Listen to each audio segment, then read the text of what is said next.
I know I've talked a lot about Ubisoft in my last few videos, but it's hard not to talk about them when you look at what's going on with that company. It is headed towards a downwards trajectory that we haven't seen a AAA company like Ubisoft head into in quite some time. And I mean, a number of developments suggest that Ubisoft is now kind of getting desperate in the measures that they have to take to keep the company alive. Now, one of the more, I suppose, unsurprising at this point, but still significant developments is the delay of Assassin's Creed Shadows, which will now release on March 20th, 2025. Prior to this, the release date was February 14th, 2025, so they delayed it by, a little bit over a month, and then beyond that, the original release date for the game was November 15th, 2024. And so, yeah, it is a precarious situation because Assassin's Creed Shadows so much is relying on this game's success, so you can really tell that they want to get this right. Honestly, I don't think there's anything wrong with delaying a game if it needs it, but the fact that there have been multiple delays and just the desperation with which Ubisoft is relying on Assassin's Creed Shadows to take them out of this rut, it just says a lot about the current state of the company. Some might argue that it might have to do with the fact that February is a jam-packed month for gaming, with Tomb Raider remasters and Monster Hunter Wilds and Kingdom Come Deliverance 2 and Avowed and Civ 7 and Like a Dragon Pirate Yakuza in Hawaii all coming out in that same month. But I'd argue that Assassin's Creed is a bigger franchise than all of these, and so I get the sense that it really had more to do with them wanting to refine the game and taking all the time they need to ensure that there are strong impressions surrounding a title that a company like Ubisoft is desperately relying on to ensure that the company just doesn't go completely under. The developer shared the following message about the delay. Since November, we've been thrilled to share our progress through gameplay overviews, and the overwhelming excitement has truly inspired us. Each week has brought valuable feedback from our community. While we've already made remarkable strides, we believe a few additional weeks are needed to implement that feedback and ensure an even more ambitious and engaging day one experience. So the new release date is March 20th, 2025. We remain committed to delivering a high-quality, immersive experience fostered by ongoing dialogue between our players and development teams. It would seem as though with this one, they're making doubly sure that it launches to positive critical and player reception to try to maximize the potential revenue, since Ubisoft is starting to realize that their negative reputation is having a long-term effect, that they're losing goodwill, and in turn, sales for their AAA releases are suffering in a way that a lot of other more renowned companies with higher goodwill don't tend to see, because people trust that when they launch a product, it's going to be good. Now, beyond that, right here, we have a press release from Ubisoft for investors, and there's a lot here as well that reveals the desperation of Ubisoft and potential moves they might make in the future, like the potential of that buyout going through. Ubisoft is intending to take the company private, is what's been reported by news outlet Bloomberg here. It seems as though options are looking more and more narrow, and that this is looking to be a path that they're going to take if this is the trajectory that the company is continuing on. And this strategic update, as Ubisoft calls it, kind of further hints at that. So I'm going to read this whole thing. It says right here, following the strategic and execution reviews initiated by the executive committee a few months ago, Ubisoft is taking decisive steps to reshape the group in order to deliver best-in-class player experiences, enhance operational efficiency, and maximize value creation. Terminologies like reshape the group certainly has certain implications that might hint at the Bloomberg report's validity. Ubisoft continues. Ubisoft announced today that it has appointed leading advisors to review and pursue various transformational, strategic, and capitalistic options. Capitalistic options being a potential reference to Ubisoft wanting to engage in a buyout and wanting to go private to extract the best value for stakeholders, who are the real customers for corporations. They ultimately want to appeal the investors, and the customers are kind of secondary. The customers are the means with which they keep stakeholders happy.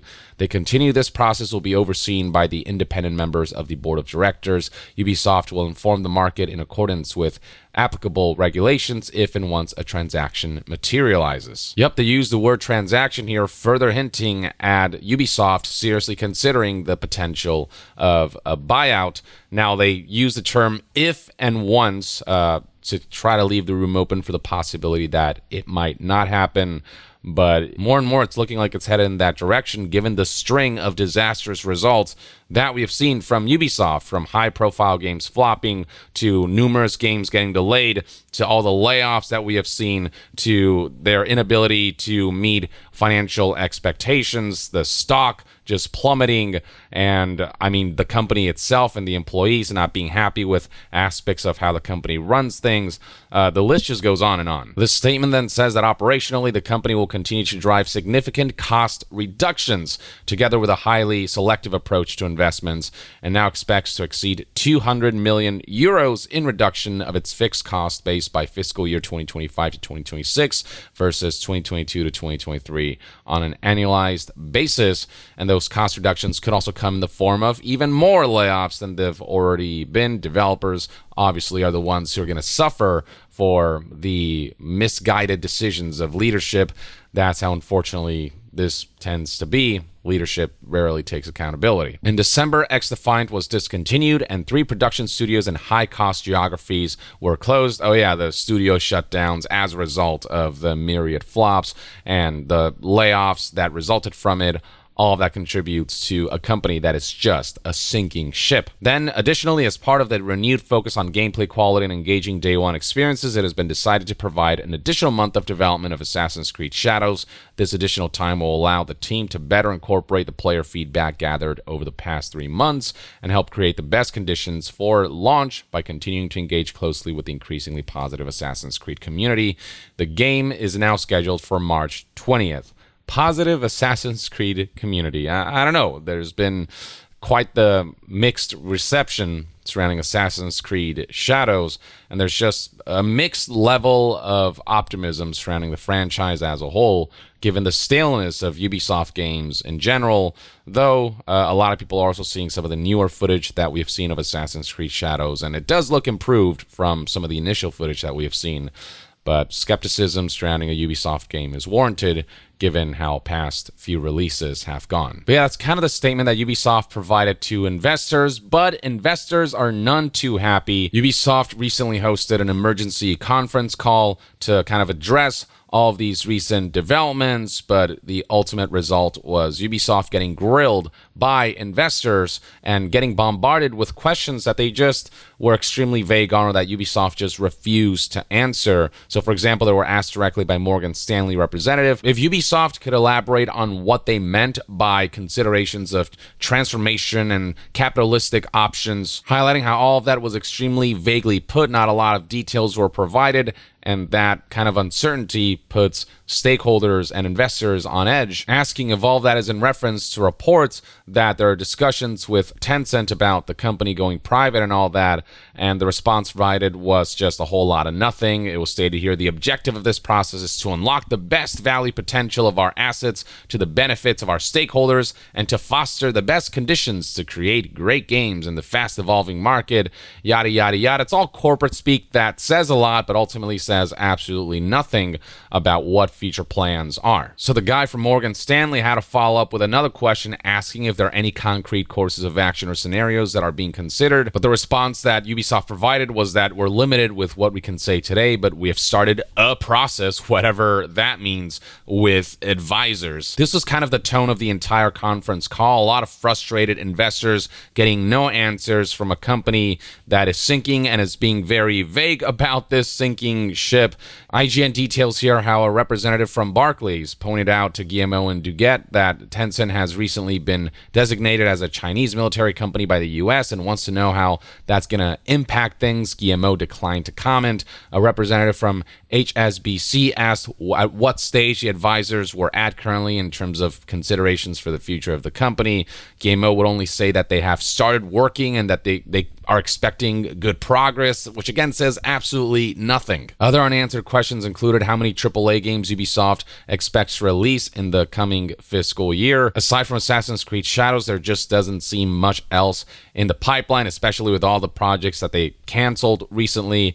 And then they were asked what specific sort of feedback Ubisoft got that sparked the month-long delay of Assassin's Creed Shadows. And both of these questions were once again answered with very deflective non-answers, a lot of corporate speak that, again, it's a lot of words that ultimately avoids answering the question. Now, legally, Guillemot and Duguette can say so much. They're currently legally obligated to keep certain things on the down low as part of this process. Like, there are just some things that they have to keep to themselves and keep a secret from the public eye until certain negotiations are finalized.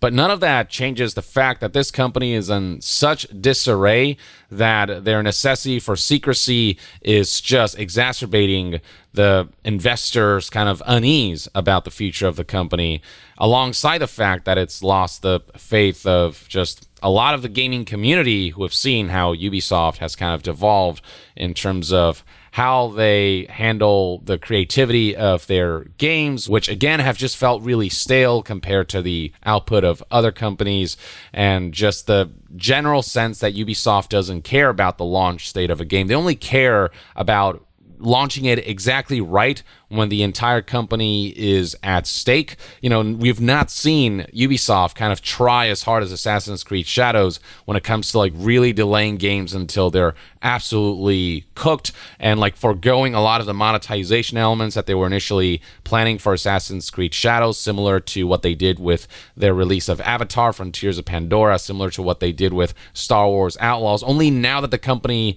is kind of in a free fall are they realizing that all of that is having an impact on gamers' perception of Ubisoft, and that it is having a long-term effect in terms of sales and how people perceive Ubisoft releases, and how it's beginning to have this ripple effect of people having an aversion to Ubisoft releases, even for major franchises like Avatar and Star Wars, both of which significantly, woefully undersold. The fact that they only sold, 1 or 2 million copies, which, just doesn't cover the cost, the production cost and the licensing cost of those games, highlight a company that has lost the faith of the gaming community. The fact that it took them this long to realize that they have to launch a good game in a sound technical state and delay as needed and give developers time to cook as the company is headed towards an iceberg, I mean, it just highlights the short-sightedness of the executive team at Ubisoft. But yeah, as IGN highlights here, the tone of the conference call, the discussion was one of significant concern for the health of Ubisoft and the stakeholders' investments. So yeah, a lot of unhappy customers, the real customers for Ubisoft. So we'll see how all of this pans out. In the meantime, though, that's everything you need to know about the current state of Ubisoft. It's really not looking good. Like, I've seen AAA companies have bad years here and there, but there's always like this potential for a comeback with some of the upcoming releases. They always have a bad year every once in a while, but with Ubisoft, it's just been one thing after another, a consistent string of disastrous failures that I wonder if, this company can recover from. It doesn't seem very likely unless Assassin's Creed Shadows does so well, it sells so gangbusters that it can mark an upwards trajectory and some kind of comeback that allows Ubisoft to stay public as a company, and that allow the Guillemot to retain control over this company that they are losing control over, especially as Tencent wants more control over Ubisoft, especially if that buyout goes through. So it's just a lot of disastrous developments for a company that just got way too complacent with its ways and methods. Or at the very least, that's one man's take. Let me know in the comments below what your thoughts and opinions are on the current state of Ubisoft. And to be further updated on all things gaming news, reviews, and discussions, stay tuned right here on Young Yeah. I'll see you guys next time. Young out.